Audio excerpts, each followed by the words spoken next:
Fala galera, nesse vídeo aqui eu vou mostrar pra vocês a moto que meu pai abandonou no quintal, ó. Olha, meu pai abandonou essa moto aqui, ó.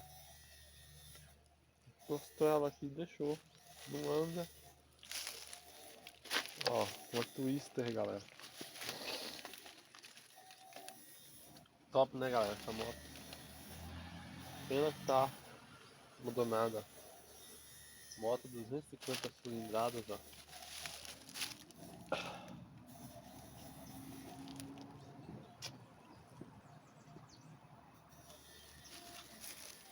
E é isso, galera. Ai, a moto tá aqui abandonada.